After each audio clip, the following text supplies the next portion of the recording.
Shalom sahabat Petra yang terkasih dalam Kristus. Sudahkah kita bersyukur untuk hari ini?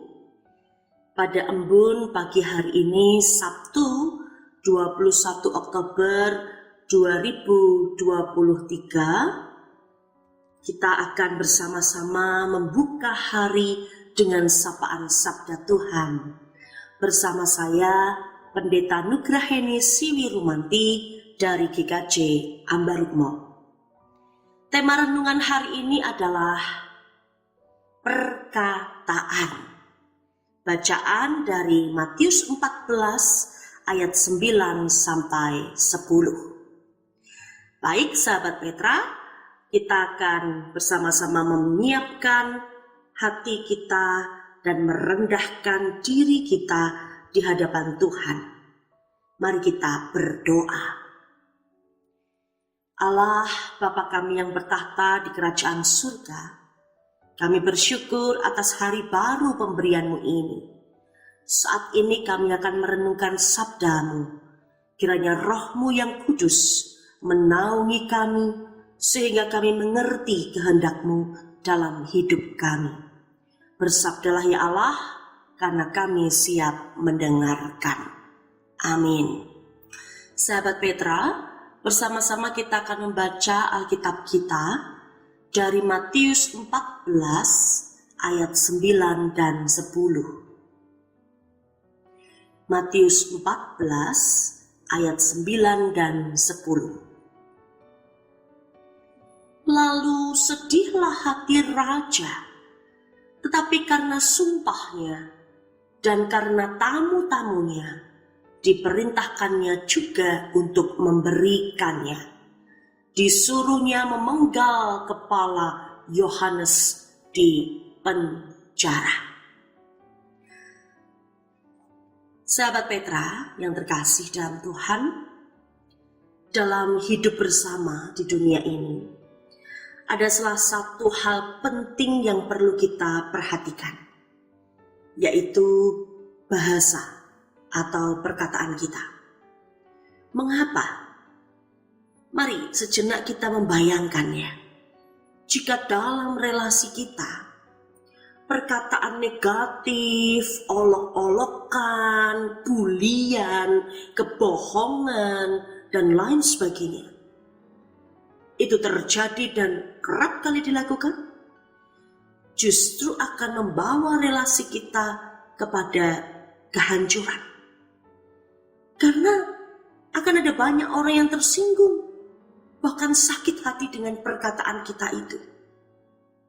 Terlebih jika perkataan itu merupakan sebuah janji yang diucapkan di hadapan khalayak umum, maka konsekuensinya adalah perkataan itu harus ditepati. Kalau tidak, bahayanya adalah seperti peribahasa, bagaikan menjilat air liurnya sendiri, alias tidak konsisten dan tidak berintegritas. Bacaan kita hari ini juga mau bicara tentang itu. Karena Raja Herodes, ketika dia mengadakan sebuah pesta yang dihadiri oleh banyak tamu, saat itu dia melakukan sesuatu yang pada akhirnya membuat dirinya sendiri sedih. Diceritakan bahwa saat itu putri dari Herodias sangat memikat hati Raja Herodes, sehingga Raja Herodes bersumpah bahwa apapun yang diminta oleh putri dari Herodias itu, maka akan dituruti oleh raja. Bahkan sekalipun meminta seluruh kerajaannya pun akan diberikan. Ternyata Herodias mendikte putrinya agar meminta kepala Yohanes Pembaptis kepada Raja Herodes. Sontak permintaan ini mengejutkan semua orang yang hadir di pesta itu. Kaget semuanya. Lah kok yang diminta kepala manusia? Lalu apa yang terjadi? Di ayat 9 dituliskan bahwa sebenarnya sedihlah hati Herodes mendengarkan permintaan itu.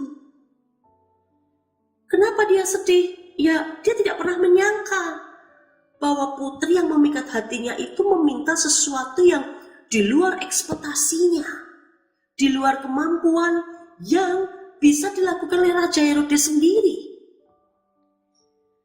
Tetapi karena Raja Herodes tidak bisa melawan, karena dia seorang raja, dan raja tentu akan sangat menjaga nama baiknya, menjaga gengsi hidupnya dong, gitu kan, untuk tidak mungkin menarik kembali janjinya atau menjilat air liurnya sendiri, air ludahnya sendiri, tidak mungkin. Apalagi di hadapan banyaknya tamu saat itu. Akhirnya dengan berat hati sang Raja Herodes mengutus prajuritnya untuk memenggal kepala Yohanes Pembaptis dan membawanya di hadapan semua orang. Sahabat Petra, disinilah kita belajar tentang berhati-hati ketika mengatakan apapun kepada siapapun. Dalam konteks masa kini, perkataan juga bisa dikaitkan dengan chatting, status di media sosial, video baik itu Instagram, TikTok, YouTube, dan lain-lain. Dan kita tahu kan bahwa Indonesia sudah mempunyai undang-undang ITE agar kita berhati-hati dan bijak dalam menggunakan gadget kita. Maka sahabat Petra terkasih, firman hari ini mengajak kita untuk tetap berteman, tetap bersahabat, tetap berelasi dengan banyak orang, tetapi tetaplah juga mengingat untuk senantiasa berhati-hati menjaga perkataan kita, agar tidak menjadi batu sandungan bagi banyak orang, terlebih membuat orang lain sakit hati dan dendam pada kita. Tetapi mari kita belajar memulai untuk saling mengapresiasi, karena dengan mengapresiasi orang akan menjadi bersuka cita hatinya. Dia pun juga akan bisa lebih mengapresiasi orang lain yang dia jumpai, karena perkataan yang baik pun itu akan bisa menular. Maka mari kita menularkan apa yang baik, menularkan apresiasi. Lebih baik mengapresiasi daripada menyakiti hati. Toh keduanya juga mempunyai dampak besar. Maka lebih baik kita memilih dampak yang jauh lebih besar, jauh lebih positif, jauh lebih menggembirakan hati, yaitu mengapresiasi melalui perkataan kita, pikiran kita, sikap hidup kita. Sebagaimana Amsal 16 ayat 24 tertulis demikian.